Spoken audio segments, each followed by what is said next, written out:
ഇതാണ് ചെമ്പരത്തി. ഒരു കാലത്ത് നമ്മുടെ നാട്ടിൻ പ്രദേശങ്ങളിൽ റോഡിൻ്റെ സൈഡിലൊക്കെ ധാരാളമായിട്ട് വളർന്നു വന്നിരുന്ന ഒന്നാണ് ചെമ്പരത്തി. നമ്മുടെ അമ്മമാരൊക്കെ താരൻ പോകാനായിട്ടും അതുപോലെ തന്നെ മുടി കൊഴിച്ചിലിനൊക്കെ ഉപയോഗിച്ചുകൊണ്ടിരുന്ന ഒരു നാച്ചുറലായിട്ടുള്ള ഷാമ്പു. ഇന്ന് നമ്മുടെ പുതിയ തലമുറകളിലെല്ലാവരും ഷാമ്പുവിലേക്ക് മാറിയപ്പോഴത്തേക്കും പഴയ അമ്മമാരൊക്കെ നമുക്ക് മുടി കൊഴിച്ചിലിനൊക്കെ ഉപയോഗിച്ചുകൊണ്ടിരുന്ന ഒന്നാണ് ചെമ്പരത്തി. ഈ ചെമ്പരത്തി ഇത് ഉപയോഗിക്കാനായിട്ട് ഒരു ചെറിയ ഒരു പൊടുത്തം ഇങ്ങനെ ഒടിച്ചിട്ട് നമ്മുടെ അലക്കുകല്ലിലൊന്ന് തേച്ച് കഴിഞ്ഞ് തലയിൽ തേച്ച് കഴിഞ്ഞാൽ നല്ല സോപ്പ് എങ്ങനെ ഉപയോഗിക്കുന്നോ അതുപോലെ നന്നായിട്ട് പത വരും. അപ്പോൾ ഇത് ആളുകൾ നഴ്സറിയിലൊന്നും പോയി വാങ്ങിക്കേണ്ട, എവിടെ നിന്നെങ്കിലും ഒരു കമ്പ് മേടിച്ച് കുത്തിയാൽ മതി. ഇത് ഞാനിപ്പം കമ്പ് വാങ്ങിച്ച് കുത്തിയതാണ്. ധാരാളമായിട്ട്, അതായത് 365 ദിവസം നമുക്കിതിൽ ഫ്ലവർ ഉണ്ടാവും.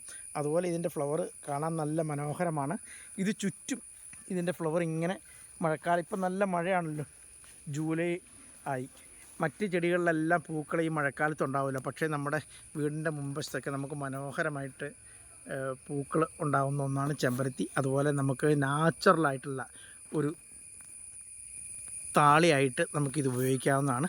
ഇത് കമ്പ് കുത്തിക്കഴിഞ്ഞാൽ ഇത്തിരി നനച്ച് കൊടുത്തു കഴിഞ്ഞാൽ പെട്ടെന്ന് പൊടിച്ചു വരുന്ന ഒന്നാണ് ചെമ്പരത്തി.